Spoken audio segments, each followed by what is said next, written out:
Dear delegates, I hereby call to order the 6th plenary meeting of the 23rd session of the Assembly of States Parties, which is dedicated to the review of the International Criminal Court and the Rome Statute system, conclusion of the review mechanism's mandate, and the future of the review process.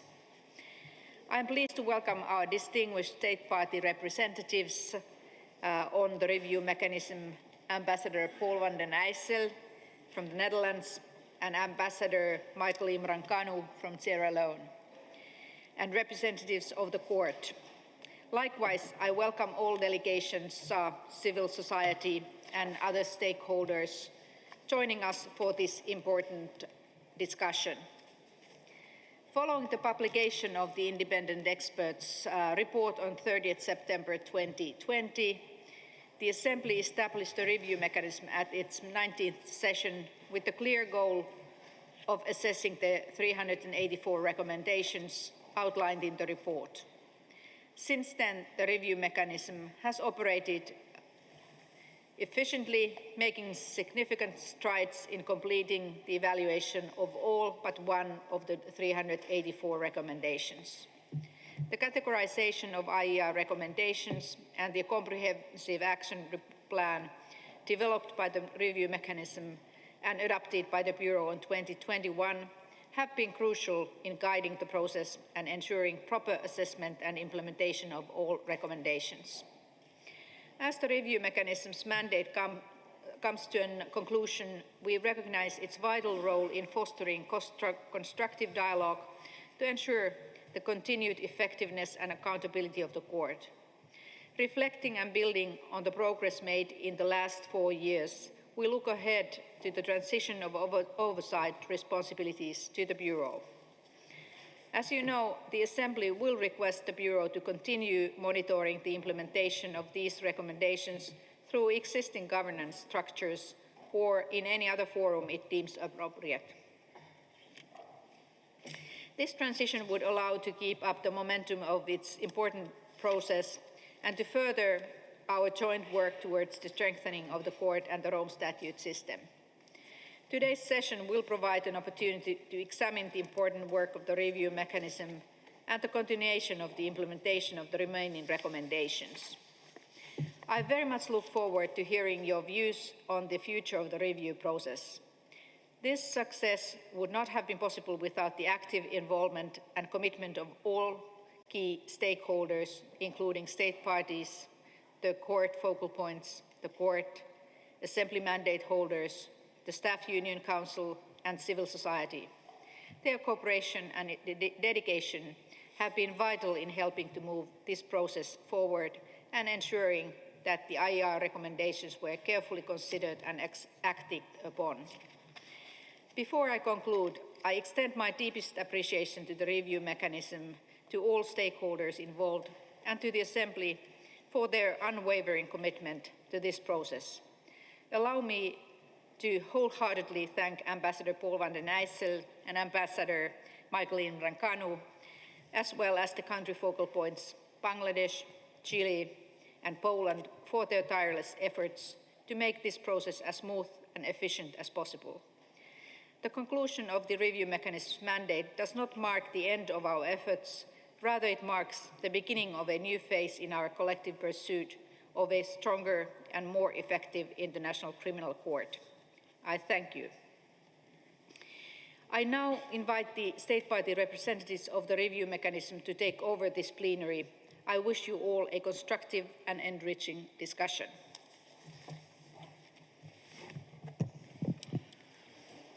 Madam President, thank you very much for your very kind and insightful remarks. It is our honor to welcome you and have you make very valuable remarks in this plenary on the review of the International Criminal Court and the Rome Statute system. We appreciate the strong support we've enjoyed during the past year from yourself as President and indeed all state parties, the court, civil society, and all stakeholders. We appreciate your recognition as President of this Assembly of the importance of the review for the court and the Rome Statute system, And given your long-standing and special link with the court, we know that you take this issue very much at heart. Thank you again so much. Madam President, distinguished delegates, representatives of civil society, all stakeholders. Since the review mechanism started its mandate in 2021, following the submission of the report of the IER experts in 2020, we have carried out all the elements of the mandates contained in Assembly Resolution ICC ASP/19/Res 7. We first did a categorization of all recommendations, then a comprehensive action plan, which allocated the responsibility for assessment of the 384 recommendations to the different organs of the court, the facilitations, and the Assembly as appropriate. Since 2021, we have held meetings as a platform for discussions of the recommendations for which the review mechanism took responsibility. That is, those recommendations that did not fall within a facilitation of the Bureau. As of today, we are pleased that all of the 384 IR recommendations, save for the exception, recommendation 140, have been assessed, either positive with modifications, or negative. We have submitted our report to this session of the Assembly pursuant to Resolution ICC ASP/22/Res 6, paragraph 12, which has been issued as ASP document ICC ASP/23/14. The report presents an overview of our work in 2024, with a focus on the second semester, since we had earlier submitted a report covering the first semester.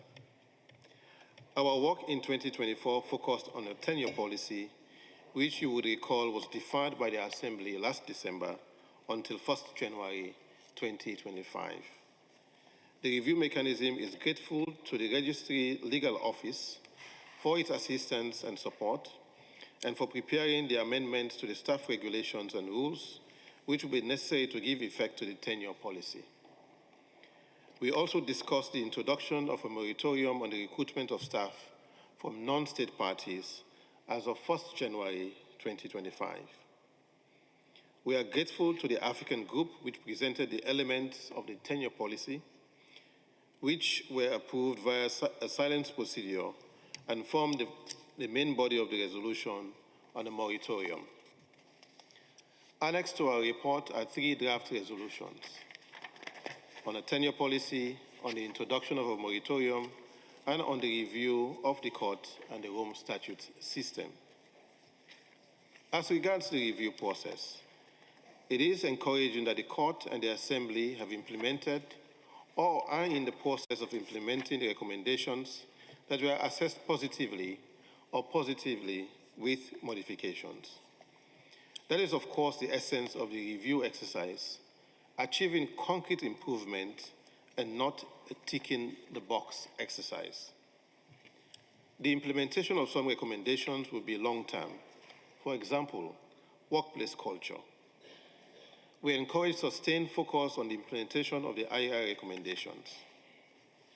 As mentioned in our report, regarding the future work on some issues that the review mechanism has identified as priority issues, in the draft resolution, the Assembly would request the Bureau to determine the appropriate forum for overseeing the implementation of the recommendations on the topics for which the review mechanism took responsibility, in particular, working culture, relations with civil society and media, tenure policy, a moratorium on the recruitment of staff from non-state parties, and the trust fund for victims. The mechanism is of the view that there will be a need for constant oversight of developments regarding these issues. The Assembly would also request the Bureau, through its working groups, to continue to monitor further action and implementation of the recommendations that have been positively assessed or assessed positively with modifications.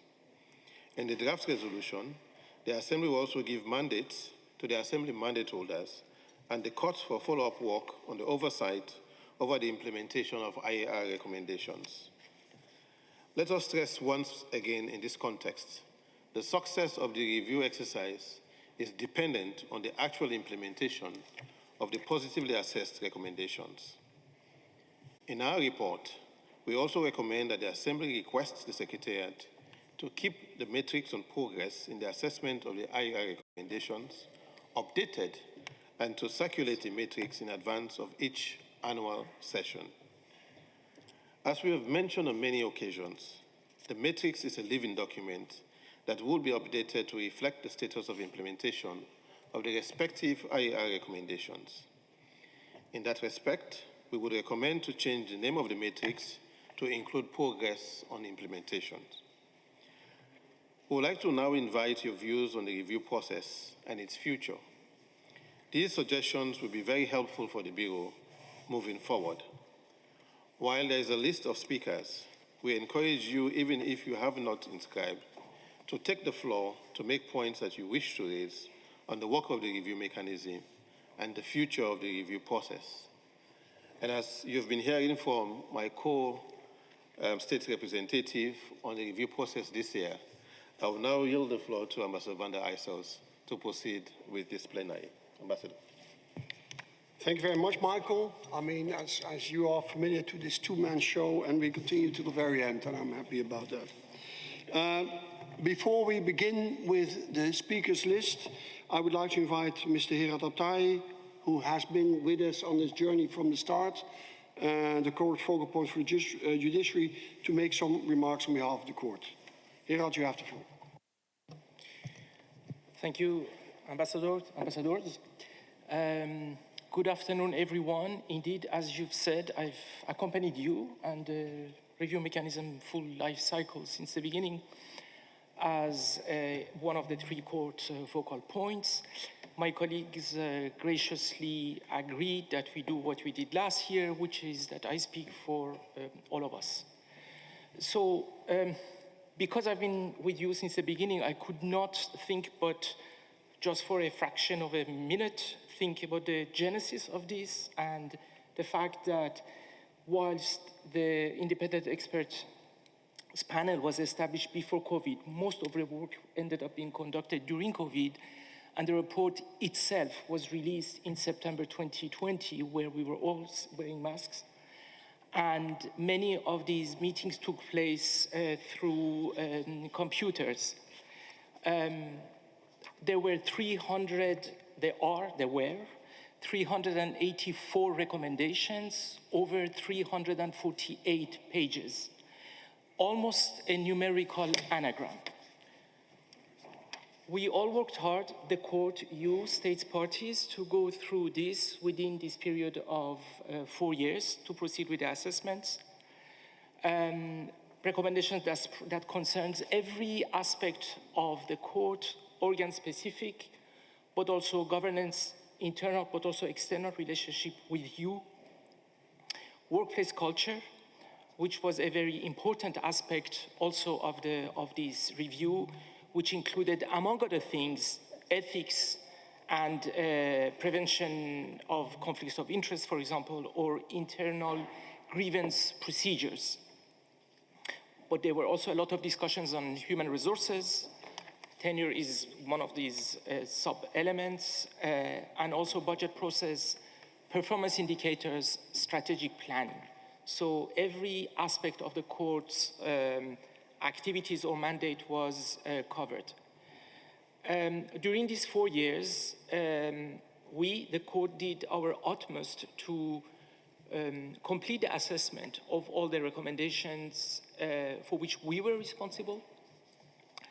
And we implemented or have been implementing all those assessments that were, recommendations that were assessed either positively or positively with modifications. Today, I think we can say that with 100% certainty at the level of the court that under the auspices of the review mechanism, the review process has represented a driver for growth within the court because the review mechanism's consultative and inclusive work fostered productive collaboration between the organs of the court and other programs within the court system, but also between the court itself and the ASP. For those who were here 4 years ago, or 5 or 6 or 7 years ago, a lot has been achieved through this dialogue. I think this is not an exaggeration if I said that we all worked together on this common purpose. So this has, in our assessment, contributed to the reinforcement of the court's efficiency and effectiveness. We, as the court, would like to take this opportunity to express our deep appreciation for the work done by you, the co-chairs of the review mechanism, for your exceptional leadership and efficiency, I should say, in leading the work of the review mechanism. And we also would like to thank the country focal points, Bangladesh, Chile, and Poland, for their inestimable support and solution-oriented mindset. They were always here to answer the phone when we had complaints about the speed of the process, and so on and so forth, and we really thank them as well, and your patience to be carrying with us. I looked at the future, at now, and then tomorrow, now that your mandate comes to an end, we would like to emphasize that the court remains fully engaged in this exercise process, and that we are cognizant that the implementation phase is a crucial part of the process, as you've just said. And we'll continue our engagements with the Assembly of States Parties or any of the bodies established by it that will ensure the follow-up of their recommendations. Thank you very much. Thank you very much, Herald, Mr. Abtahi, for your kind words and for lots of work you have put in this process as well. Dear colleagues, we will now start to hear from those who have inscribed on the speakers list, states, observers, and civil society, and the Staff Union Council. I will do that in the order of inscription. We will start with the presentation by group. I'm told you have to push the button. So the first on my list is Sweden, who will speak on behalf of the Nordic countries, I'm told. Dominika, you have the floor. Je vous en prie.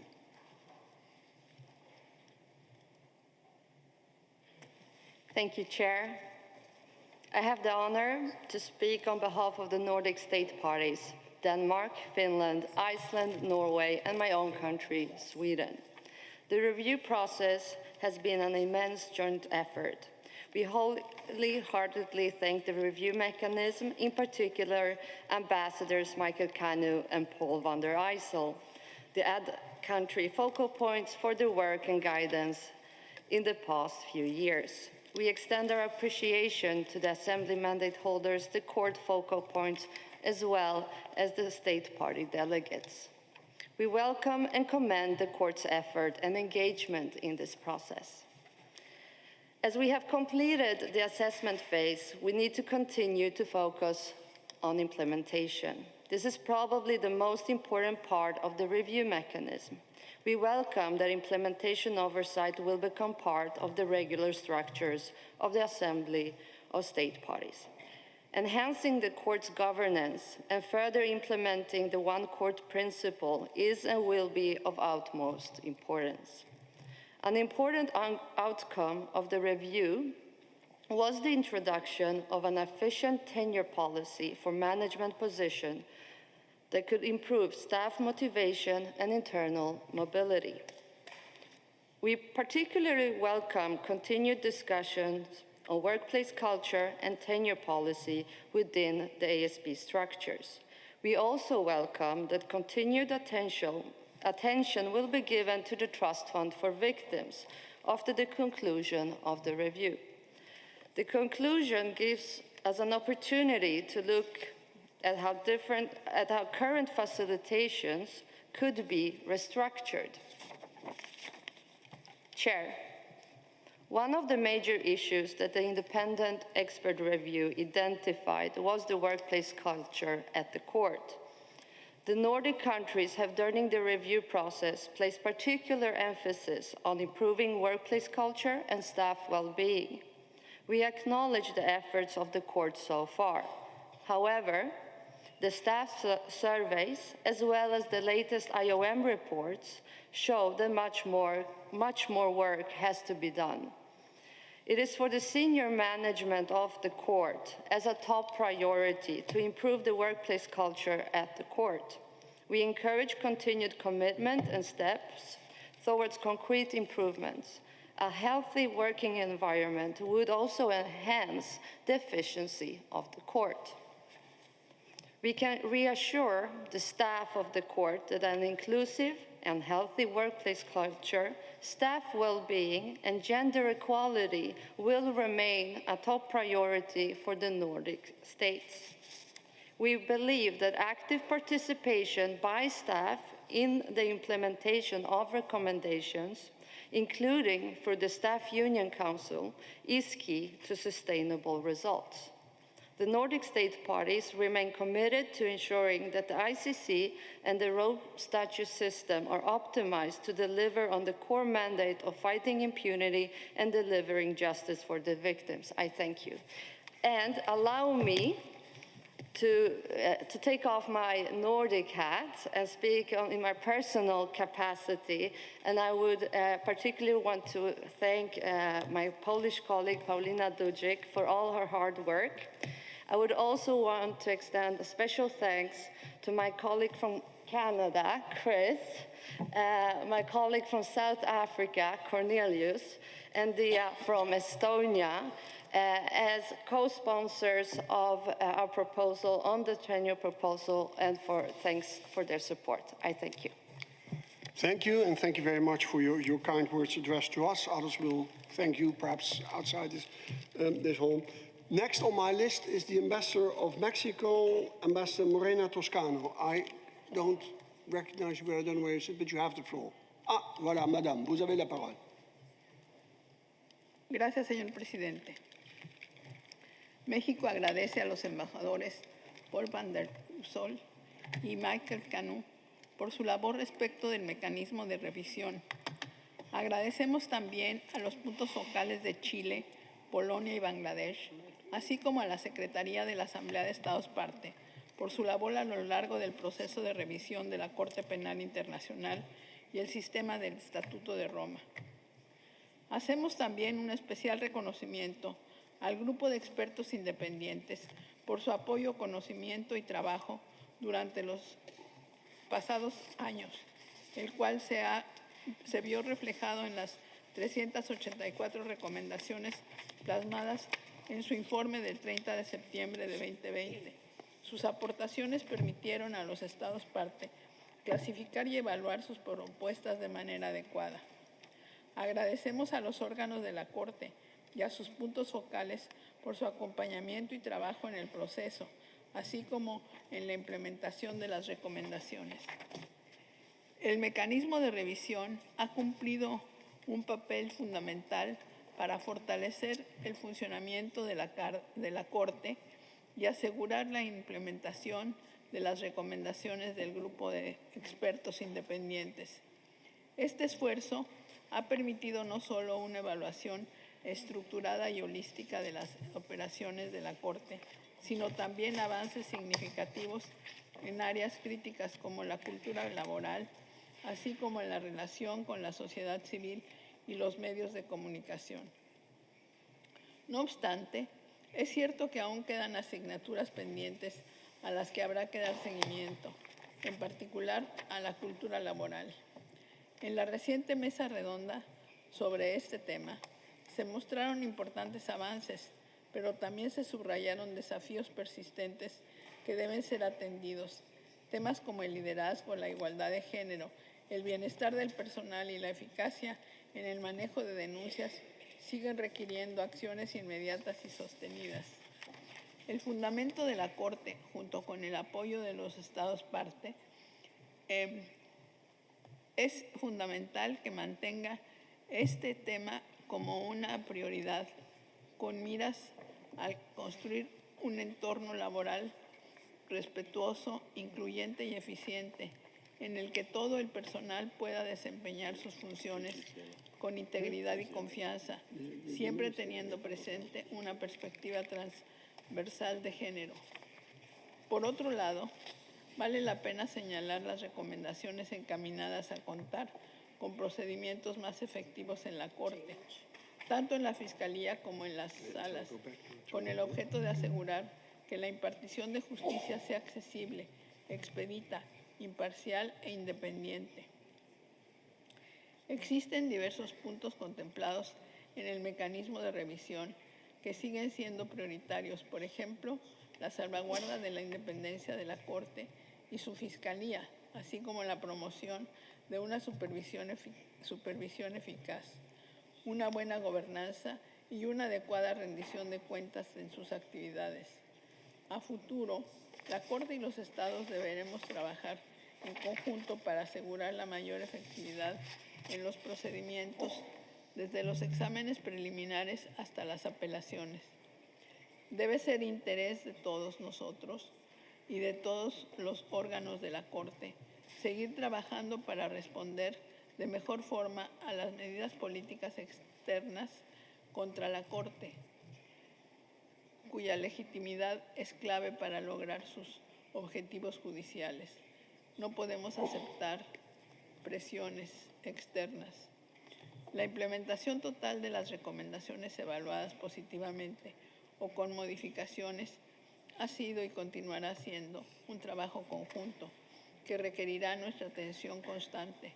La consecución de este ejercicio es clave para hacer frente a las críticas que ha recibido la Corte por su funcionamiento, sobre todo en un ambiente de ataques y cuestionamientos políticos como el que ha enfrentado el tribunal en tiempos recientes. México refrenda su compromiso con mejorar y fortalecer el desempeño de la Corte. Muchas gracias, señores presidentes. Je vous remercie, Madame l'ambassadeur de Mexique, and also thank you for your kind words addressed to the review mechanism. Next, and that is a privilege that I can give the floor to the Minister of Justice and Attorney General, Mr. Lamin Tarawale, and I do apologize for my pronunciation, of Sierra Leone. Mr. Minister, you have the floor.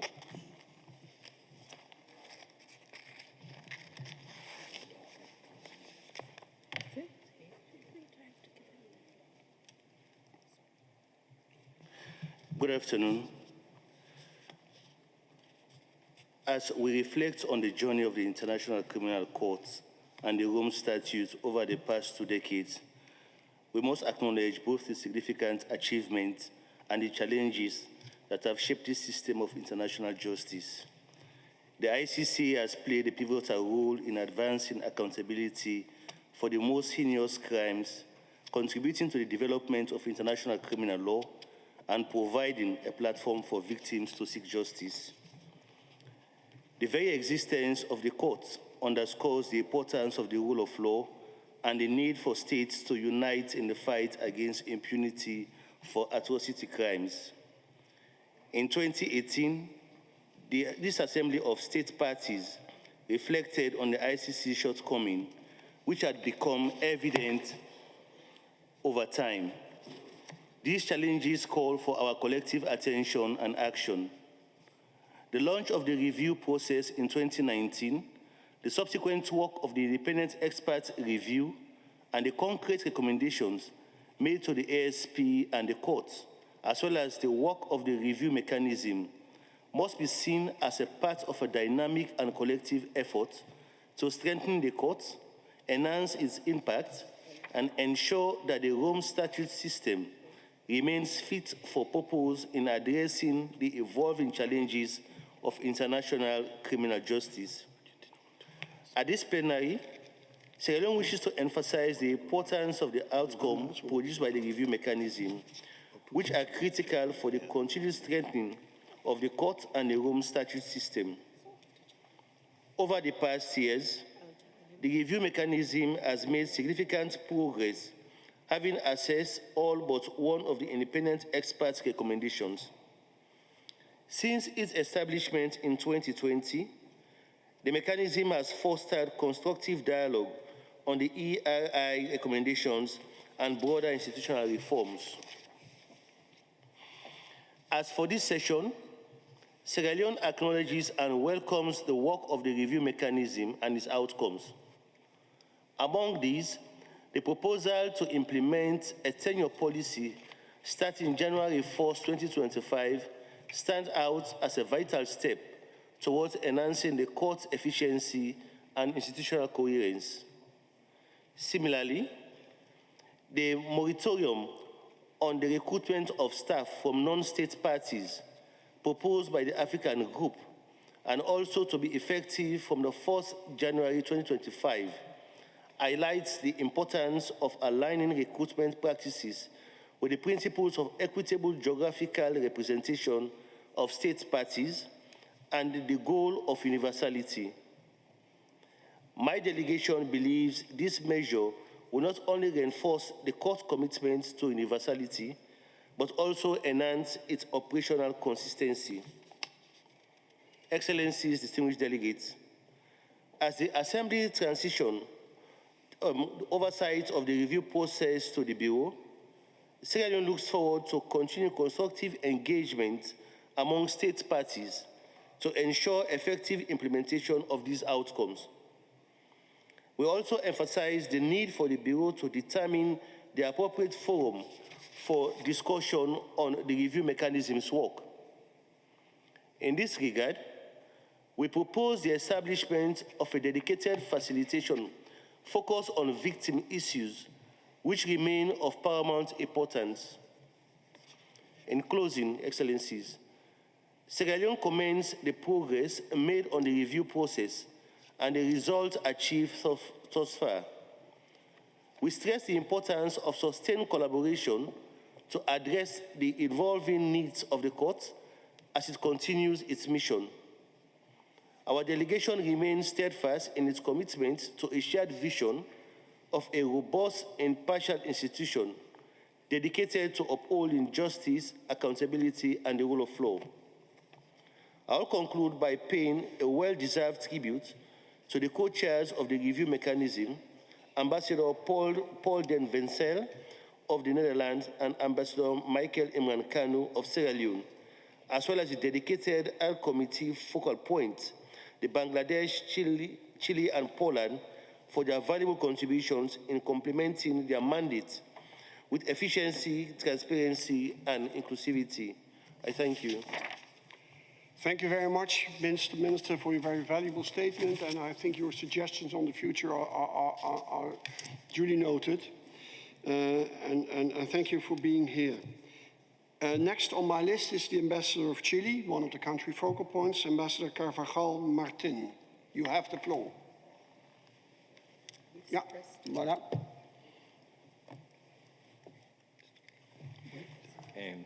Thank you very much. Señora Presidenta, mi delegación desea destacar la labor del mecanismo de revisión de la Corte Penal Internacional y el compromiso de los Estados partes en su evaluación y mejora continua. Desde su creación, Chile ha asumido un profundo sentido de responsabilidad el rol de punto focal del mecanismo, contribuyendo activamente a la justicia internacional. Quisiéramos rendir especial reconocimiento a los embajadores Paul van der Eysel, de los Países Bajos, y Michael Imran Kanu, de Sierra Leona. Su liderazgo y dedicación han sido esenciales para guiar este proceso de revisión, asegurando que la Corte evolucione de manera transparente, eficiente y eficaz. También valoramos la participación de la sociedad civil, cuyos aportes han ampliado la visión de los Estados parte y puesto a las víctimas en el centro del debate. A lo largo de estos casi 4 años, el mecanismo ha logrado avances significativos. Quisiéramos resaltar el compromiso de los Estados parte, quienes han evaluado cada recomendación con seriedad y profundidad.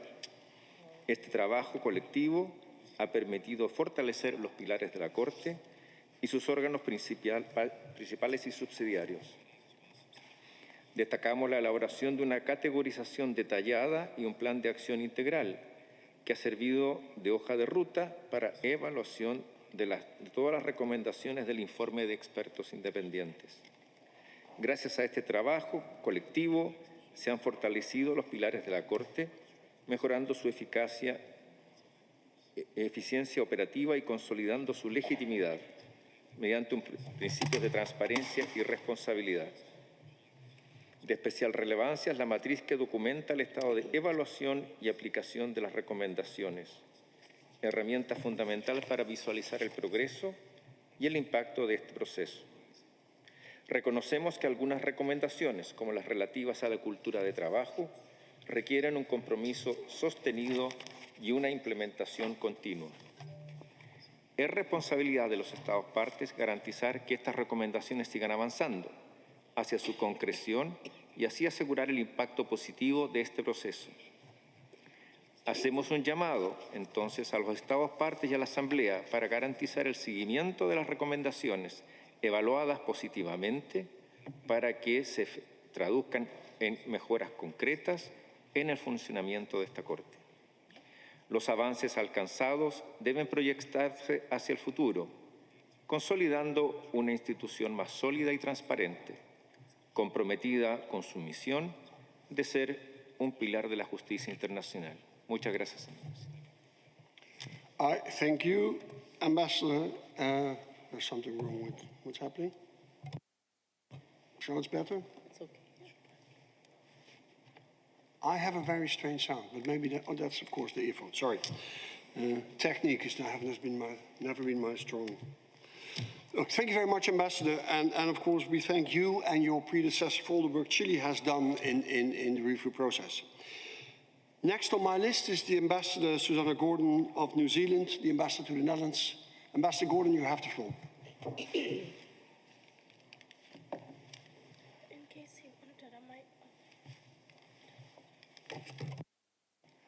Thank you. New Zealand joins others in expressing our thanks to the facilitators of the review mechanism, Ambassador van den Ijssel, Ambassador Kanu. You have been a most excellent two-man show, and we really thank you. You have guided us through this sometimes challenging but always important process with calm and with clarity. New Zealand supported the review mechanism throughout its tenure and will continue to support this work as it is taken up in other forums. We know that at times it can be uncomfortable to work through some of the much needed changes that we've needed to see at the court. And we also know that real change takes time. But we commend the work thus far. And I think it's wonderful in this debate to have a moment to reflect on just how far we have come. And even this year, we're pleased to see that we're continuing with new agreements, such as the agreement on the tenure policy and the moratorium on hiring nationals of states not party. And the good thing about these agreements is the fact that they show our ability to compromise. You know, the final policies weren't exactly what New Zealand would have drafted, but we're pleased to support them. And we thank our States Parties colleagues who have likewise done so, and this shows our collective ownership of the court's effectiveness and success.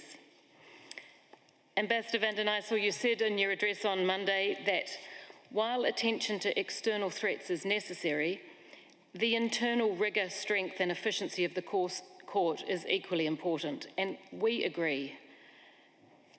Having our house in order ensures that we can be as resilient as possible in the face of external threats. As we move forward, New Zealand's aim is to support the court to be as efficient, effective and healthy as it can be. And we'll continue to work with others to see the work of the IER carried forward. And some of the discussion will move to the Bureau next year, and we want to put on record our commitment as a Bureau member to move this work forward with the best interests of the court and states parties at heart. I'm just going to finish by sharing a proverb from my country. in Te Reo Māori, our indigenous language. The proverb says, waiho I te toi potu, kaua I te toi roa. And what this means in English is, let us keep close together and not far apart. As our court is facing some pretty strong headwinds in the next period, we need to stand together and keep this in mind as we work together to further the work of the review mechanism. Thank you. Thank you, Ambassador Gordon, also for your advice, which I think all delegates have heard and taken duly note of. Next on my list, there are some changes in the list, I understand, is the delegation of France. I'm told that the Deputy Director of Legal Affairs, Ms. Barbier, will address us.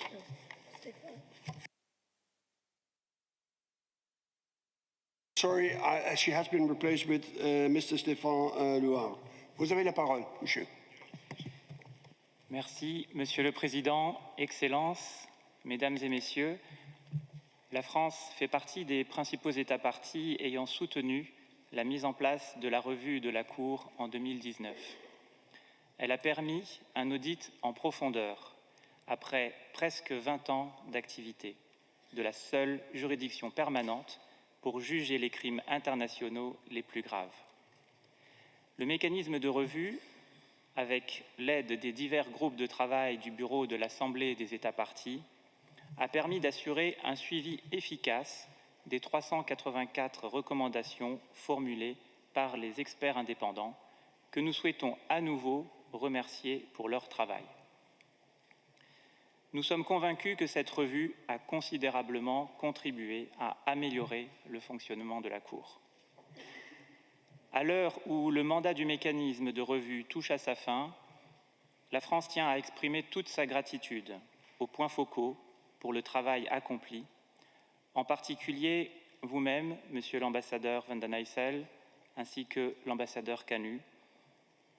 Et en effet, si beaucoup de recommandations ont été mises en œuvre par la Cour, certaines revenaient à cette Assemblée des États parties, et la France a pris toute sa part avec le Sénégal au sein de la facilitation pour la coopération. Le mécanisme de revue a su faire avancer de nombreux dossiers, dont plusieurs donnent lieu à des résolutions que nous adopterons cette semaine. La politique de limitation des mandats représente une mesure importante qui devrait permettre une meilleure représentation géographique et de genre, mais aussi une plus grande culture de la mobilité. Cette politique améliorera ainsi l'environnement de travail, une composante essentielle pour que les agents de la Cour travaillent dans de bonnes conditions pour une Cour plus efficace. La mise en place d'un moratoire sur le recrutement d'États non partis au statut de Rome est elle aussi une décision importante. Elle devra également permettre une meilleure représentation géographique des États partis dans le personnel de la Cour. Enfin, la résolution sur le mécanisme de revue permet de préparer sa suite. Nous le savons, il reste des sujets à traiter dans le cadre de cette revue. L'environnement de travail, les relations avec la société civile ou encore le fonds au profit des victimes. Nous comptons sur le bureau de l'Assemblée des États parties pour déterminer la meilleure manière de les traiter. Nous sommes heureux d'avoir demandé au mécanisme de revue de prolonger son mandat l'an dernier, au vu des avancées que nous avons connues depuis lors. Monsieur le Président, Mesdames et Messieurs, avec la fin du mécanisme de revue, nous regrettons de voir disparaître un groupe de travail bénéficiant de l'interprétation dans les 2 langues de travail de la Cour. C'est pourquoi la France a proposé que les réunions du groupe de l'AE, présidées par la vice-présidente, coordonnatrice de ce groupe, puissent bénéficier d'interprétations à partir de l'an prochain et à coût constant. Cette initiative a reçu le soutien de nombreux États parties et nous nous réjouissons de ce mouvement en faveur de la diversité linguistique. Monsieur le Président, Mesdames et Messieurs, je vous remercie. Je vous remercie pour vos mots. Thank you very much. And also for your compliments to the review mechanism. Next on my list, but I also get information that you want to speak later, is the Ambassador of Argentina. You would like to speak later? Okay, thank you very much. Next then will be the delegation of Australia. The legal advisor, Ms. Ardito, you have the floor.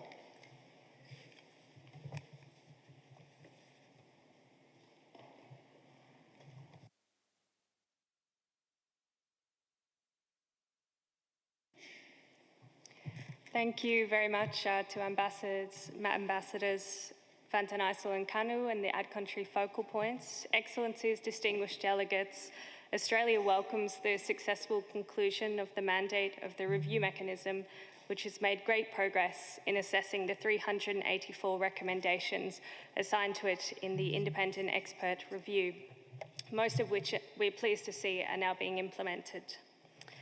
As co-facilitator on complementarity, together with Uganda, we are pleased that all recommendations allocated to the complementarity facilitation have now been implemented. We thank the facilitators of the review mechanism for leading this process of review and reform as a transparent and inclusive state party-driven process.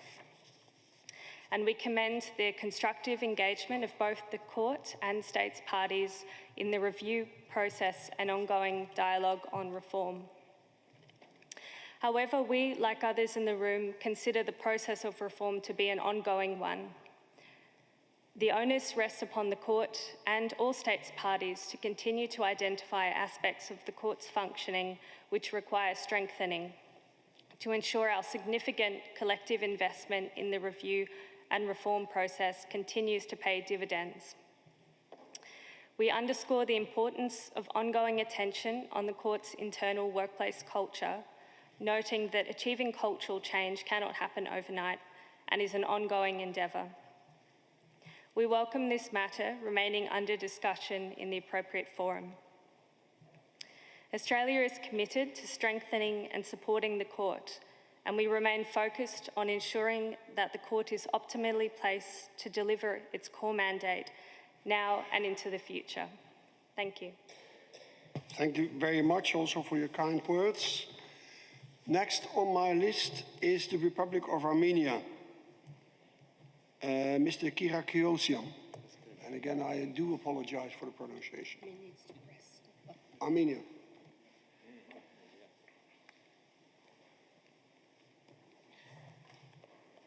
You have to press the button. I can't recognize you in the hall. Oh, voilà.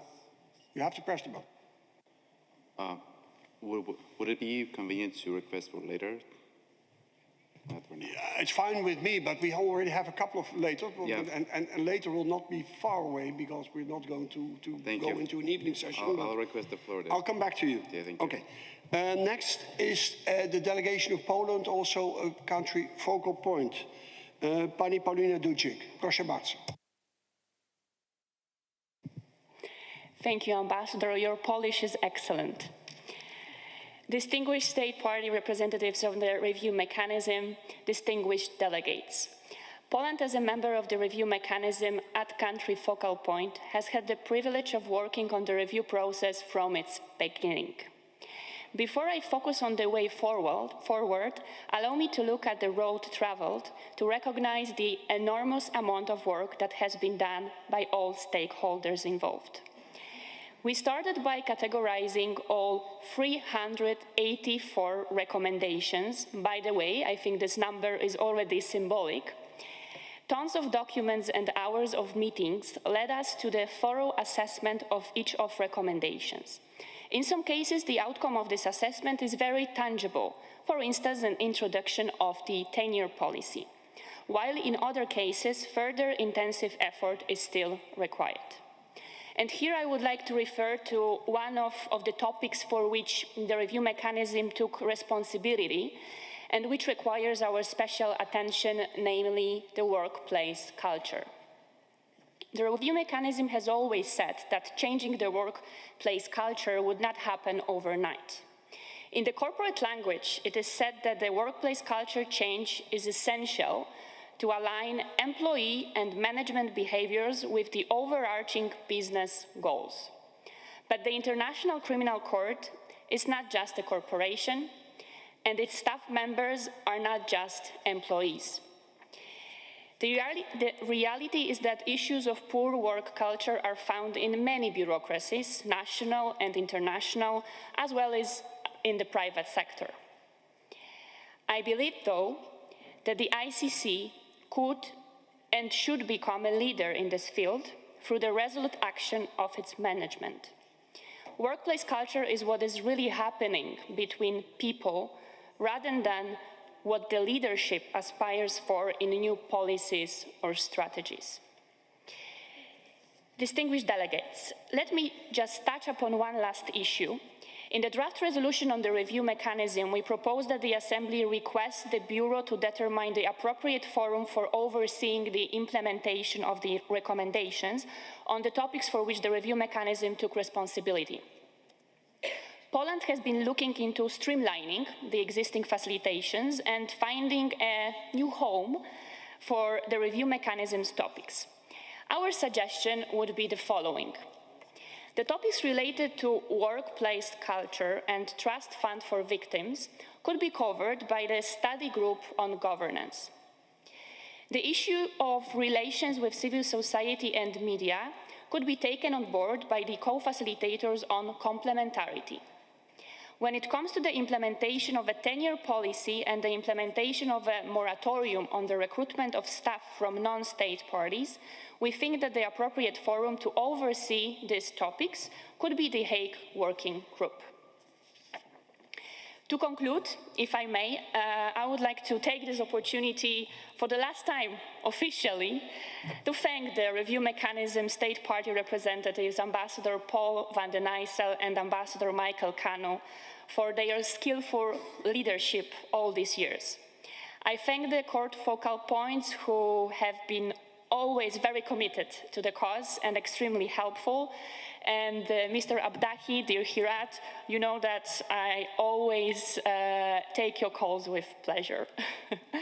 And last but not least, I would like to express my greatest gratitude to the Secretariat, to Gail Ramoter and Aaron Mata. Thank you so much, colleagues. Without your support, all that we have achieved would not have been possible. And just to respond to my distinguished Swedish colleague's remarks and her kind words, I would like to say that it is thanks to such active and dedicated delegations as Sweden, Canada, Kenya, and many others that we are able to successfully conclude our mandate. Thank you so much. Dziękujemy. And of course, we have taken duly note of your very concrete and specific suggestions about the future. And thank you for your words of gratitude, and be assured that this is a mutual feeling. Thank you very much for all the work you've done. Next on my list is the delegation of the Netherlands. I have Ms. Steven, but you have the floor. Yes, I'm here. Thank you, Mr. Chair. The Kingdom of the Netherlands joins others in thanking the excellent work of the co-chairs, Ambassador Kanu and Ambassador van der Eyssel. A healthy workplace culture is something the Kingdom of the Netherlands considers to be very important. But for the moment, for today, we would like to focus this intervention on the topic of gender specifically. Today marks the 10th day of global activism against gender-based violence as part of the UN Orange the World campaign. The Kingdom of the Netherlands proudly supports this campaign and strongly condemns all acts of violence against women and girls. Gender-based violence is one of the most prevalent human rights violations in the world. Globally, an estimated 1 in 3 women will experience physical or sexual abuse in her lifetime. All forms of violence, whether physical, sexual, psychological, or economic, infringe on the rights, dignity, and well-being of women and girls. The vast majority of perpetrators of such crimes evade accountability. This is unacceptable. The International Criminal Court plays a crucial role in bringing perpetrators of such crimes to justice and in granting victims the reparation and support they deserve. All crimes under the Rome Statute often involve gender-based violence. The Kingdom of the Netherlands supports the policy on gender-based crimes as presented by the Office of the Prosecutor at the end of 2023. A victim and trauma-centered approach is paramount to ensure the meaningful participation of women and girls in the road to justice, development, peace, and progress.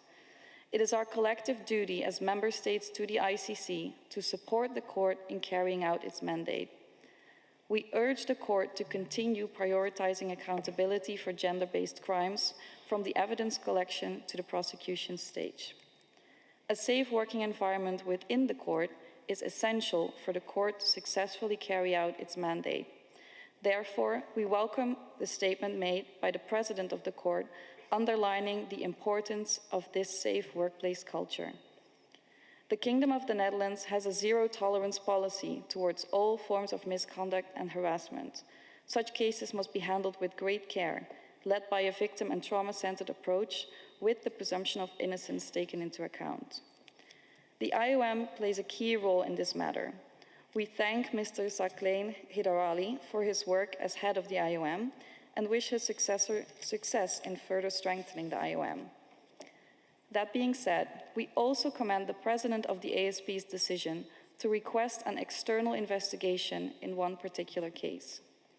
Furthermore, the Kingdom of the Netherlands is a strong supporter of gender balance and the full, equal, and meaningful participation of women in all organs and at all levels of the court, as well as for the Assembly, the Bureau, and all representation of states parties to the Rome Statute. In this regard, the Kingdom of the Netherlands welcomes the efforts made by the court to conduct workshops, adopt strategic goals, and in general, to take into consideration the element of gender balance in the recruitment of new staff. Besides diversity of the court's workforce, general gender awareness and understanding of gender perspectives is a crucial skill for all staff. There is still quite some work to be done, but we commend the progress that has been made thus far. The Kingdom of the Netherlands remains committed to the prevention and elimination of all forms of violence against women and girls as a matter of human rights. We call on everyone to take action during these 16 days of activism. Only by working together can we build a future where women and girls live free from violence. So let us orange the world by standing united against all forms of violence and continue our fight for gender equality. Thank you. Thank you very much, and also for your kind words addressed to the review mechanism. I have no more speakers inscribed on the list, but I still have Uganda, Argentina, Armenia. If you're in a position to speak now, I see the Ambassador of Argentina nodding.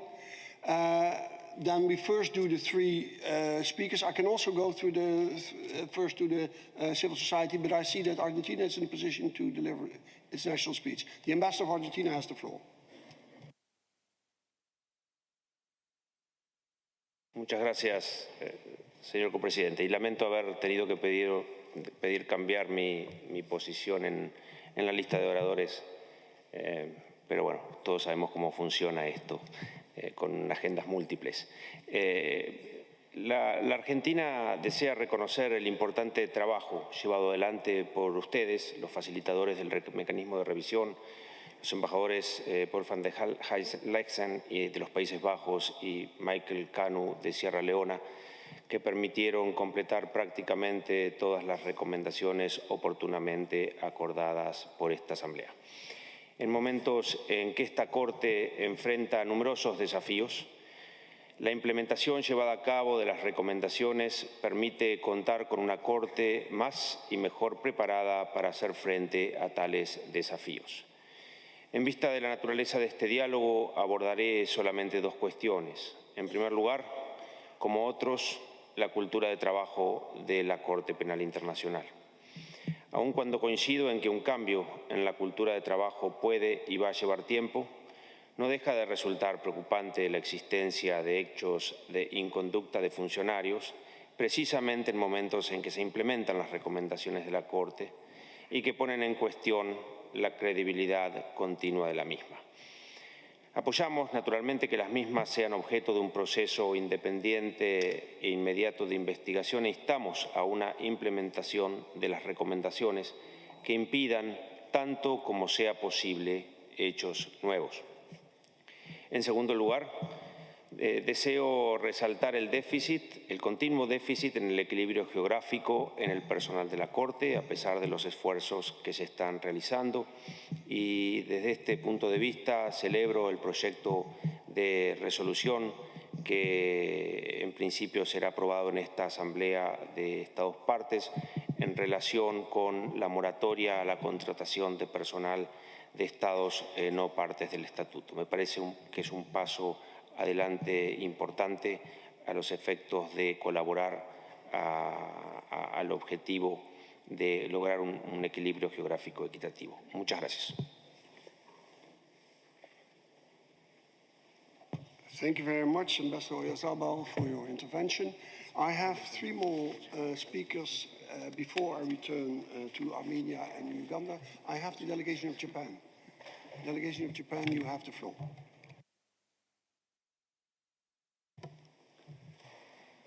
Thank you, Ambassador, for the floor. At the outset, on behalf of the government of Japan, I take this opportunity to express our gratitude to Ambassador Kanu and Ambassador Aisel for their tireless work on chairing the lengthy discussion on review mechanism in the past 4 years. Their effort has been vital for strengthening the functioning of the court to further build up the credibility of this important judicial institution. Since the last session of the Assembly of the State Parties have extensively discussed the design of tenure policy and the introduction of moratorium. I commend the state parties which actively participated in the discussion for their contribution to reach the consensus. On 1st January 2025, the newly designed tenure policy will start. This is truly significant achievement, but as Madam Chair mentioned at the beginning, we must bear in mind that this is only the starting point of the reform of the working culture of the ICC. Japan believes it is important to oversee the implementation of the new tenure policy, which enables the court to address the problems in the working culture, such as bullying, harassment, and lack of organizational vitality. Japan is also hoping that the implementation of the tenure policy will improve the mobility of the human resource and will improve the imbalance of geographical representation among employees of the court. Japan currently is the most underrepresented country, is committed to make every effort to narrow down the level of underrepresentation and wishes to support ICC not only as the largest budgetary contributor, but also with the adequate level of its human resources. I thank you. And we thank you, Delegate of Japan. Next on the list is the delegation of Kenya. You have the floor. We'd like to express gratitude for the dedication to this assignment since 2021 by the co-chairs, Ambassador van den Eysel of the Netherlands and Ambassador Kanu of Sierra Leone, as well as the Add Country Focal Points for their supportive role. I will touch quickly on 5 areas which we would like to express a few more views. Regarding the tenure policy, my delegation and many in the African group were skeptical, if not firmly against the tenure policy, for the simple fact that it did not acknowledge geographical representation and gender balance links. It therefore came as no surprise that we blocked the implementation in 2024 and pushed this discussion further. We are grateful that this particular link on GRGB was acknowledged, and we apologize for the countless nights to the Secretariat and to the co-chairs for this, but it was very much worth it for us, evidenced by the cross-regional support for the tenure discussion, as well as the final acceptance of a consensus on the issue. The court must continue, therefore, its reform to its recruitment processes and to pursue a more diverse and inclusive approach to recruitment. Regarding gender balance, the gap between male and female staff has persisted, if not worsened, in the last 5 years. Female staff far outnumber male staff in lower levels, whereas male staff dominate higher levels, and this must change. Regarding geographical representation, at senior levels, one regional group dominates 70% of senior management positions. Specifically, there are only 5 Africans in nearly 50 senior management positions. We are still highly dissatisfied with this fact, and we will closely monitor the recruitment in this institution in the coming years. Regarding the moratorium on recruitment of staff from non-state parties, my delegation would like to thank the African Group for the honor of speaking on this topic on many occasions. It has been a difficult road, but we found common ground, largely that we cannot place non-state parties' recruitment above state parties' recruitment. Regarding the workplace culture, we will continue to monitor the deteriorating workplace culture in this institution, which has negatively impacted the reputation of the court and affected the morale of the staff. In conclusion, we have a long way to go from an ideal situation, and therefore we urge state parties to stay intensely active and alert as we enter implementation and monitoring phase so that we do not lose the gains that we have made thus far. We hope that the current framework of facilitation is sufficient for the monitoring. Thank you. We thank you for your statement and your kind words. Next on the list is the delegation of Switzerland. La Suisse, vous avez la parole. Mr. Chair, first of all, we'd like to commend the review mechanism for its engagement and the quality of its work. Switzerland would like to thank particularly Ambassadors Paul van der Eyssen and Michael Imran Kanu for their remarkable and tireless commitment to the cause of the independent expert review. The expression of Switzerland's unwavering support for the International Criminal Court goes hand in hand with our commitment to improving the efficiency and effectiveness of the Rome Statute system while strengthening the resilience of the court. We have taken very early on concrete action by leading between 2014 and 2016 the informal Glion process on this topic. The task now is to pursue the implementation of these recommendations, and we call on all stakeholders, including the states parties, to take up this task while respecting the independence of the court.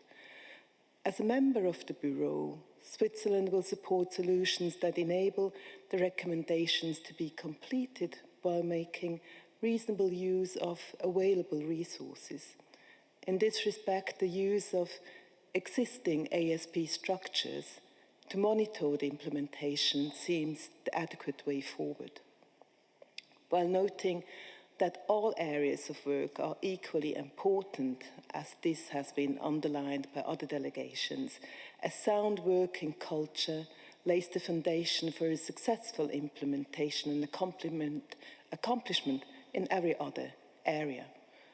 The last survey in this regard, unfortunately, has fallen short of being satisfactory.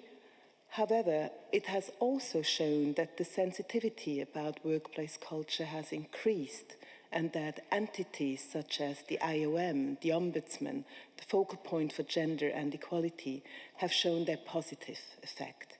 We are particularly pleased that in the area of gender and equality, a significant improvement was noted amongst the staff.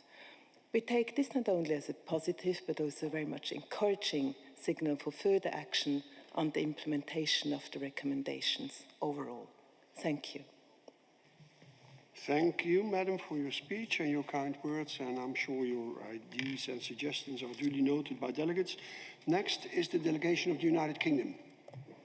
I'm I'm not sure who's going to speak on their behalf, but you have the floor. Thank you. On behalf of the United Kingdom, I'd like to thank you, Ambassador van den Eyssel and Ambassador Kanu, for your stewardship of the review mechanism. I would also like to thank Poland, Bangladesh and Chile as ad-country focal points and the court focal points, and the ASP Secretariat for all their support to ensure the successful completion of the review mechanism this year. It's heartening to see how everyone came together to strengthen the ICC and improve its performance and governance. At this ASP, we welcome the introduction of new policies that will ensure the court benefits from fresh thinking and new talent, whilst helping move towards fairer geographic representation. We need to ensure that our work is not lost with the conclusion of the review mechanism, but that we continue to improve the court's effectiveness and efficiency. So I will now respond to the questions posed by the Chair on future steps. The UK thinks it's essential that the ASP's existing working groups continue to monitor and implement the positively assessed recommendations from the independent expert review.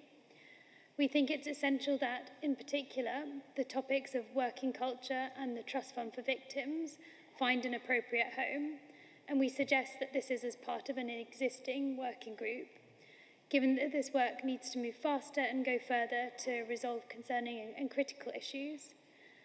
And finally, we think it's important that the matrix remains a live document, and we like the Chair's suggestion that the matrix is focused on implementation. You can count on the UK's continued engagement in the process of court reform. And thank you very much again. Thank you for your statement and your kind words. And again, your very concrete suggestions will be noted by delegations. I have, before I conclude the part of state parties addressing, I still have 2 open space for Armenia and Uganda. I don't know, is Uganda in a position? Yeah, you are. The delegate of Uganda has the floor. Thank you. I would like to thank Ambassador Paul van den Eyssel and Ambassador Michael Imran Kanu of Sierra Leone and the country focal points, Bangladesh, Chile, Poland, for the tremendous work done on the review mechanism.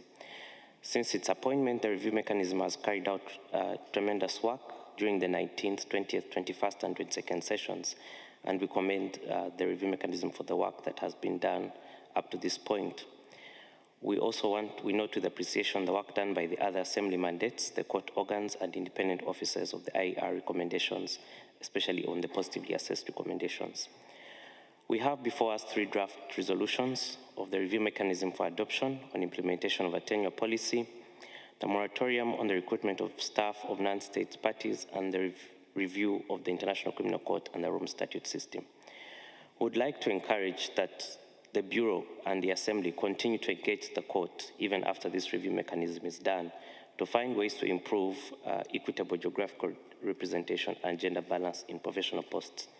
We'd also like the record to reflect that the draft resolutions which are to be adopted are not in any way impeding us from continued discussion on the critical issue of the review mechanism topics like the recruitment of staff and GRGB going forward. We remain concerned that many nationals from non-state parties continue to be recruited, which in most cases has meant ignoring the consistent requests from state parties' recommendations on recruiting non-state parties. We urge all state parties to reflect on this trend of recruitment of non-state parties that is emerging in the recruitment of staff and reevaluate the responsibility we have as state parties to make sure that we work collegially with the court. We will also do our part in reflecting on these issues, including on the impact that this might have in the implementation of the resolutions. With regard to the resolutions on tenure, we note the African group made consistently issues to do with the impact that the tenure system would have on GRGB, especially at the management levels, and given the fact that we have at the senior level only 5 Africans out of 50 positions at the senior level. We are still concerned that these issues raised are not fully reflected in the draft resolutions, and while we join consensus, we will closely monitor the implementation of tenure and its impact on GRGB, and we look forward to a comprehensive review of this tenure system after 7 years. It is important for the credibility, legitimacy, and universality of the court that its senior management reflects the diverse geographic and gender character of its constituents. The implementation of the resolutions of this review mechanism should be to have every state party represented in the organization, and to achieve greater regional diversity by reducing the proportion of the most highly represented regional groups and to increase the proportion of less represented regional groups, thereby reducing the overall imbalance. And let me state that Uganda is ready to support the adoption of these resolutions and once again commend the co-chairs of the review mechanism and the ad country focal points. As I conclude, I would also like to extend special appreciation to our coordinator, Nigel from Kenya, who has coordinated the African group in The Hague, for his persistence and consistent push for the African group proposals in the 3 resolutions of the review mechanism. I thank you. I thank you for your statement and your words, which are duly noted. Then I have, as the last speaker from the state parties, I have the delegation of Armenia. Before we turn to civil society and the Staff Union Council. Armenia, you have the floor. Thank you. Thank you, Chair. Thanks a lot, first of all, for the success. We're commending actually the successful completion of the review mechanism, the work of the review mechanism. We understand that as a new state member state of the ICC, we're just joining the work, and we understand that there has been several iterations of work, and we are very pleased to see the results as the draft resolutions that are being recommended. And I think all of the topics that have been tackled by the review mechanism are quite crucial for the strengthening of the court and making it more efficient.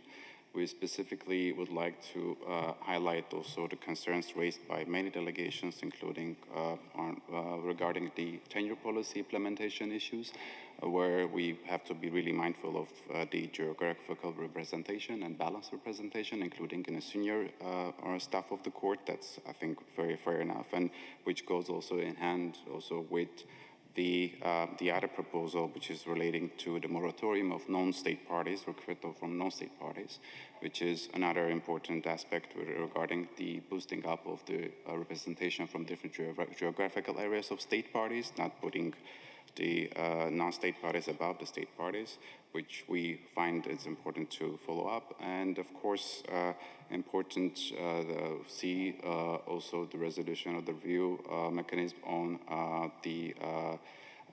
of the Rome Statute system in general. We think that we will be very openly working with other member states to monitor this process and to get involved as much as we can, and also expert-wise, and also in other ways.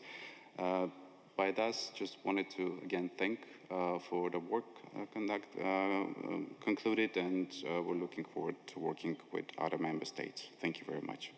Thank you very much for your kind words and for your statement. I have one last state party asking for the floor. It's the delegation of Canada. Canada, you have the floor.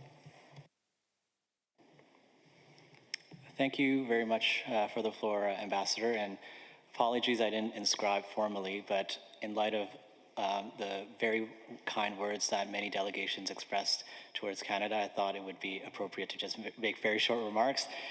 First of all, thank you so much, Ambassador Paul van den Uysel and Ambassador Michael Kanu, for really guiding this really long process, your stewardship. We were so happy to engage so actively on so many issues, and I think our smiles and goodwill is very much shared. On the tenure policy, thank you, Dominica, thank you, Sweden, for having the courage to put forward this idea and that we really made happen and push forward. I want to thank my colleague Cornelius from South Africa, I don't think he's here right now, and my colleague from Estonia, Dea, who we really worked day and night doing the cross-regional consultations. We had so many late-night chats. We worked so hard to engage with the court, and we did it. We really did it.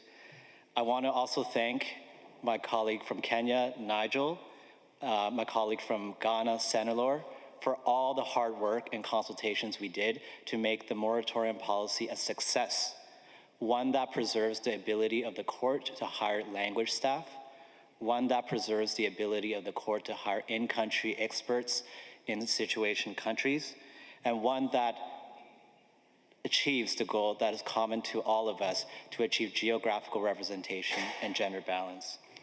Lastly, I just wanted to very quickly thank Paulina one of our ad country and fearless focal points, for all of her hard work in responding to our many annoying WhatsApp messages about what the next step forward is. I want to thank specifically Antonia and Nicolas in the registry for all of your technical assistance you have given us, and to the legal office for making a very sharp text for the tenure policy to come up with the language about the maximum relevant period. I want to thank Gail, I want to thank Aaron for all of the work that you've done to make this really a success. Lastly, I just wanted to close with the fact that clearly more improvements in working culture must continue, and Canada will continue to engage very closely in making the court a better place. Canada sometimes asks really hard questions on very difficult subjects, but it is always with love and for the long-term sustainability of the court that we do it. We are proud to be a part of this organization since day one, and will continue to put our love and effort towards it. Thank you. Thank you. That were a lot of thanks. Let me thank you and Canada for your active participation from the start of this process. States parties, we've come to the end of speakers as far as states parties is concerned. So I have one more look around the room, and then you can always come back, but in order to be organized, we always try to have states parties first. But I don't see further requests from the floor from states parties. Then we proceed to an important partner as far as the review mechanism is concerned in this process. They have been sitting in many meetings, which is the Staff Union Council. Here represented by its president, Mr. Shomorodov. You have the floor, sir. Yes, thank you very much, Ambassador van der Rijssel and Ambassador Connor, for giving the Staff Union Council the opportunity to present our views here today and throughout the review mechanism's mandates. And we hope to further engage with the relevant facilitations of the ASP as the review mechanisms comes to a close. We would like to also thank the review mechanism for your invaluable work in the past years that has certainly contributed to strengthening the court and the Rome Statute system. And just continuing thanking, we'd like to thank all the state parties, in particular Sweden and Nordic countries, for their support and putting the working culture at the forefront of the mandate of the review mechanism. I'm here today on behalf of 27 Staff Council representatives who in their turn represent more than 1,000 staff members here at the headquarters as well as country offices. And many of these colleagues are indeed nationals of the state parties gathered here today. We, as the Staff Council, took note of the review mechanism's report and would like to thank you for identifying the working culture-related recommendation as priority area and needing further engagement and oversight by the Bureau, as we recommended during the last roundtable on the working culture. Indeed, recommendation 14 that refers to rebuilding trust and reshaping working culture at the court is unfortunately far from being implemented. We also regret to note that due to recent developments, some aspects of the workplace culture have been further affected, and this concerns notably trust in internal justice mechanisms of the court. All of this is unfortunately happening in the context of looming threat of US sanctions on the court and potentially its personnel. As you may know, the latest IOM report informed us that instances of misconduct such as harassment and abuse of authority are still allegedly happening at the court, including by elected officials. And the report also informed about non-cooperation by one elected official with an IOM investigation. Since the publication of the report, we were approached by numerous concerned staff members and subsequently issued a statement calling for an independent and external investigation of the cases pertaining to elected officials. Our statement was also issued in the context of one specific case where IOM could not operate due to alleged victims' refusal to cooperate. To get further data from our constituents, we conducted a survey, and the feedback we received showed that respondents called for due process and principles of fairness to be followed in any internal or external investigation of misconduct, and that the same standards should apply to staff and elected officials equally. during investigations and sanctions stages. Respondents proposed further defining and strengthening victim-centered approach during investigations and called for protection of affected staff during any investigation.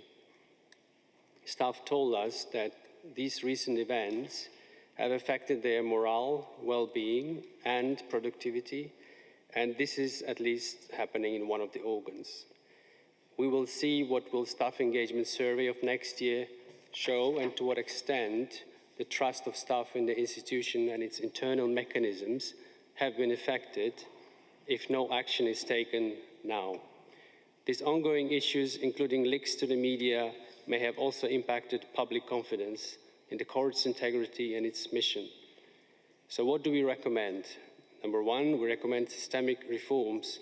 We ask you to continue to review and reform the ICC's legal framework and internal mechanisms to address misconduct and power imbalances when it comes to investigations involving elected officials. In the light of latest IOM report, we suggest extending the mandate of the IOM facilitation of the ASP to continue strengthening and adjusting IOM mandate as necessary. We would like to call for support for affected staff. We ask you to enhance measures to protect victims and witnesses of misconduct and improve reporting mechanisms. We think that a specific unit within the court should be created to ensure that the whistleblowers are protected against retaliation. In this regard, we note that the court is now considering creation of ethics office, which could be tasked with this responsibility.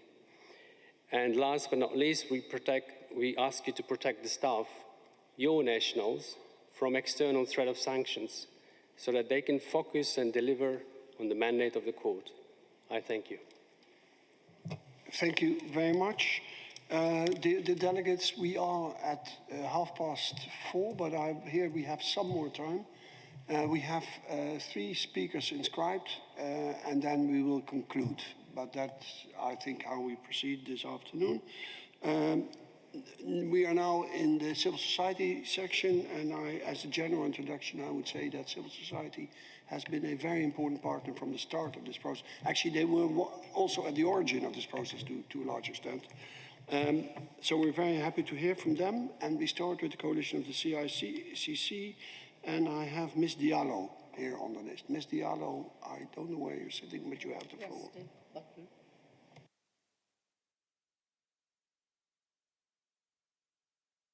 C'est bon. Merci, messieurs les ambassadeurs, Excellences. Je délivre cette déclaration au nom de l'équipe de la coalition pour la CPI sur l'examen de la Cour pénale internationale qui a été créée début 2021 pour coordonner les efforts de la société civile autour du processus d'examen par des experts indépendants et développer le plaidoyer à cette fin.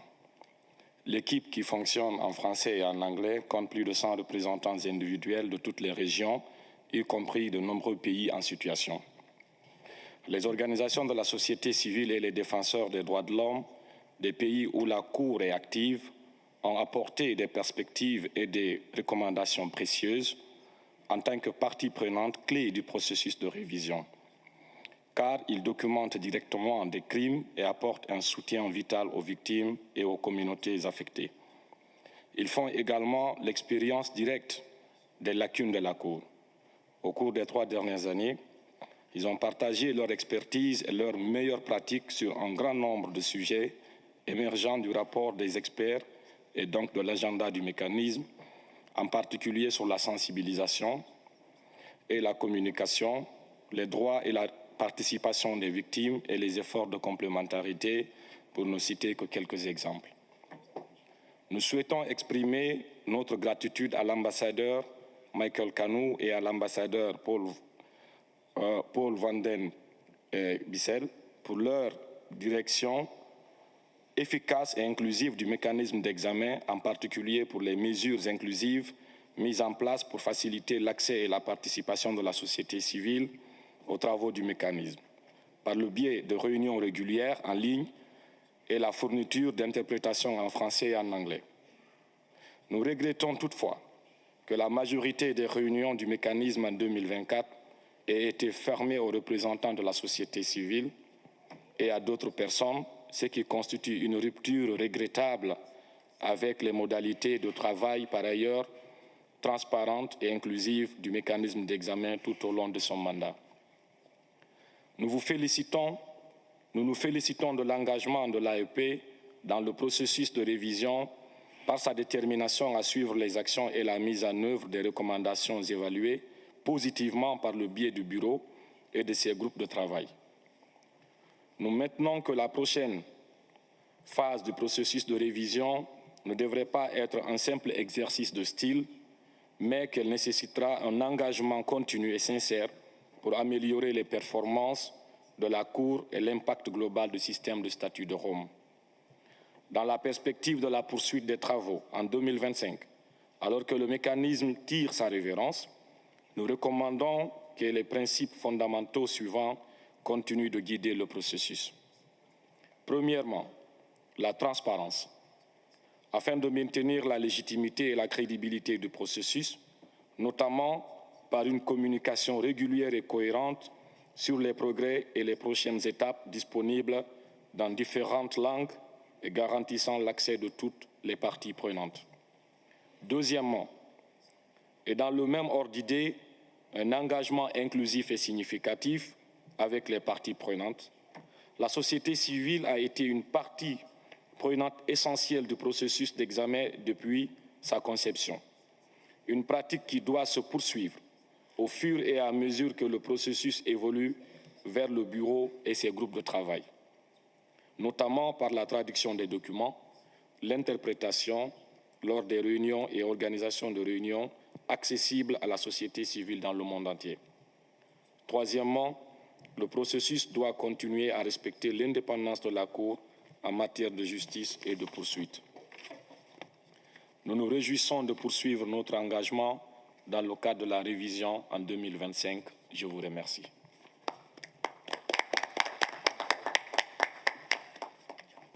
Thank you very much. I apologize for my introduction. Next of civil society is the Peace and Justice Initiative, Mr. Matthew Gillett. Mr. Gillett, you have the floor. Thank you, Ambassador. Honourable Assembly, the Peace and Justice Initiative congratulates this Assembly and the Court on all the steps taken so far to implement the recommendations of the independent expert report. However, further efforts are required. To this end, we would like to highlight two interconnected topics. The first is the length of proceedings, which is addressed in various recommendations, including numbers 192 and 194. Overly drawn-out proceedings hamper the delivery of efficient and effective justice for victims of grave crimes. The Chamber's practice manual has deadlines for a range of decisions. However, to ensure that those deadlines are respected, they should be adopted in binding instruments with deviation only permitted in exceptional circumstances. We are particularly concerned at the glacial pace of delivering reparations to victims. The reparations process must be sped up to avoid the situation where victims pass away without receiving any tangible remedy. In this respect, we commend the work of the Special Criminal Court in Bangui. It has completed proceedings in 19 months, including decisions on victims' reparations, and including the implementation of those recommendations in the same timeframe. We call on the ICC to examine the Special Criminal Court's practices and take from the best practices where it can do so. The second area to highlight is the use of emerging technologies, which is encouraged in recommendations 208 and 209. Greater use of digital technology should be made, including the use of audio-video links. In particular, interviews of witnesses should be presumptively recorded in audio-visual format as close as possible to the time of the events in question. In addition, technology should be used to speed up and standardize disclosure proceedings. The Peace and Justice Initiative stands ready to assist this Assembly and the Court in implementing these recommendations. With thanks to you all. Thank you, Mr. Gillett, for your statement. Last speaker, unless delegates tell me to the contrary, of today's debate is Human Rights Watch. Ms. Vignoli, you have the floor, Ms. Vignoli. Thank you, Ambassador. Excellencies, 4 years after the IR report was published, thanks to the steady stewardship of the review mechanism, much has been accomplished. But efforts to strengthen the court's delivery of justice, which was the main goal of this exercise, should remain on the court's agenda in partnership with the Assembly and civil society. As noted by many today, the IR provided a sobering assessment of the workplace culture at the court and made recommendations to improve it, including to address gaps in internal grievance procedures. As discussions move from the review mechanism to the Bureau's working groups, we urge states parties to swiftly advance with the implementation of these recommendations and overall continue efforts to improve workplace culture at the court. Strengthening the court's delivery of justice should also focus on state party responsibilities. State parties have grappled with certain IR recommendations that bear on their roles and made important advancements. For example, Recommendation 169 yielded renewed discussion and attention on the need for states parties to defend the court from politicized threats and attacks, a topic of particular relevance now as we face the potential of new sanctions from the US government. But there is a need to go further. For example, the IR made a number of recommendations aimed at strengthening cooperation with the court. Among those were the designation of a focal point for arrests within the Assembly and the establishment of a rewards program. While these recommendations were assessed positively, to our knowledge, no progress has been made to date. In light of the growing number of unexecuted arrest warrants, we call on states parties to advance in the implementation of these recommendations. In addition, and beyond the IR recommendations, we urge the Assembly to make use of the existing non-cooperation procedures and discuss their further review and possible revisions. How the Assembly responds to non-cooperation affects states parties' approach to cooperation, particularly when it comes to arrests. Your support as states parties is essential to realize the aspirations of this court and the broader Rome Statute system to ensure that no one is above the law. Thank you. Thank you very much, Ms. Vignoli, for your statement. That concludes the list of speakers, unless the Assembly tells me otherwise, but I don't see any request for the floor anymore. Dear colleagues, dear delegates, we've heard the debate, we've heard many statements. I will not try to wrap up. I assume you have duly noted all the ideas about the future. Let me just say that when we had the discussion 1 year ago, we were told that we should continue and not stop. But you didn't repeat that. So you are absolutely, I think you're fine that Michael and I retire, and that is good news. So thank you very much for that. Just a few concluding remarks. And although I do not necessarily want to have a kind of Oscar award session, but I will say some thank yous. First of all, we are, it's always difficult to say, but basically we are not unhappy with what has been achieved in the last 4 years. And this was, of course, possible because of your commitment of the court, commitment of civil society, and your shared vision of an improved International Criminal Court and Rome Statute system. As we have said throughout the review process, and Michael also repeated it, the assessment and the whole exercise has not turned out yet, and I still hope it doesn't turn out a ticking-the-box exercise. But it was really a full step towards implementation of the positively assessed recommendations. And the process of the review of the court and Rome Statute system is aimed at improving of the systems in place. And as I said during the opening session, and it was repeated by some speakers in the hall, I still am convinced that strengthening the court and the Rome Statute system can help us in countering external challenges. And we are very pleased that we have played a part in getting this work started. And we now leave the role of overseeing the review process in the capable hands of the Bureau and the Assembly mandate holders, and whatever the Bureau will decide on future steps. As we've said several times, 4 years is quite a long time, and I think we are happy to give now our mandate back to the Assembly, and we think that much of the work can be done in the regular facilitations, as it always has been done. I mean, we did a lot of recommendations, but the bulk of the recommendations was always discussed in the various facilitations. And again, and it's with different words as a ticking box, but let me repeat it because it has always been in the forefront of my concern that this would be a paper process and not a real process.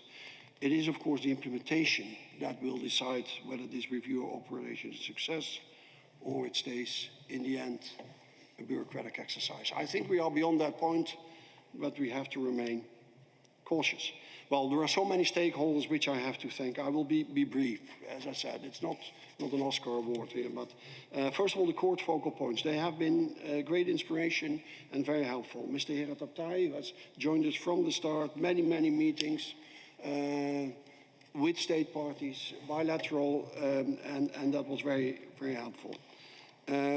OTP focal points mean very helpful. I still remember a former deputy prosecutor, Mr. James Stewart, some of you may still know him, who was very decisive in the idea that we should not have a separate discussion of assessment by the court or by the state parties. We should have open discussions of assessment of all recommendations. And I think that was a great advice. And it helped us, and that was another concern we may have had. I was there at the beginning of the process, that this process could have turned into a we against them. And it never has. It was we together. We didn't always agree, but I'm still grateful to these kinds of suggestions. Mr. Racine did also great work when he continued in his vein. On the part of the registry, we started with Mr. Zavala Gillet. He's now, he's made career. Then we had other registry focal points, Mr. Escuderu, and at the end we had Ms. Pereira de Sousa, who was always also active in her position as gender focal point. So many people whom we would like to thank. The Secretariat has been mentioned, Staff Union Council, civil society. Of course, we would like to thank the IER experts. They were at the basis of our work, but they were also willing always to come and explain us and you why did they advise as they advised. And Mr. Goldstone himself appeared in many meetings, be it in a digital fashion, but we owe a lot of thanks to him. Of course, the country focal points, Bangladesh, Chile, Poland, they were very instrumental in our process. We could use them also as sparring partners, and they helped us to do the things we did. So thank you all. We stop. Well, we hope you accept the resolutions as a kind of legacy. It were 4 years. It was fun. Thank you all. As I said, I don't know what I have to do next, but we'll find something. Michael. Thank you. Thank you, Paul. Thank you. As you know, in the Oscars, they save the biggest award for the last. So perhaps we'll end with the biggest thank you, which is personally my thank you to you for our partnership that has lasted for 4 years. It certainly deserves recognition.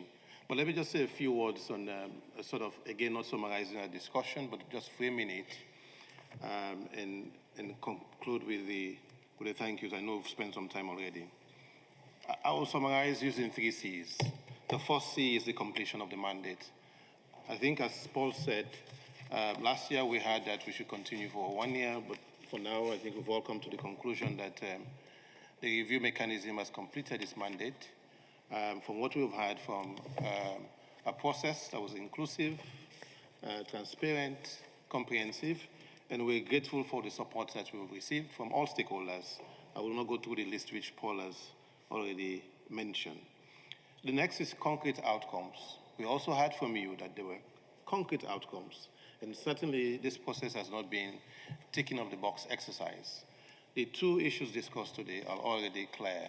The tenure policy, which will come into effect soon, as well as the moratorium on the recruitment of staff from non-state parties. The last C is continuous discussions and engagement, and that really relates to the particular issue of workplace culture. I will re-echo the words of Ambassador Gordon of New Zealand. Let us keep close together and not far apart. On this issue, we need to continue to engage, and based on the recommendations that were made as a review mechanism. Our work is about a community of people. Paul, you've been an excellent partner. We've worked very well. There was an immediate understanding at the very beginning, but also the Secretariat. I just want to say the Secretariat. I want to recognize Gail and Aaron for their important work throughout this period. And for the ad country focal point, it's easy for us to say Bangladesh, Chile, and Poland, but Paulina, you have been consistent and a great supporter of our work. Thank you so much. Thank you, state parties. This has been a worthwhile endeavor. And on behalf of the ASC President, I declare this plenary meeting closed. I wish you a pleasant evening. Margaret was fun, but I'll see you Friday, yeah? We'll see Friday. I have to hurry. It's a bit unfortunate because I have to go to the ACC. Okay, thank you. We'll see you Friday.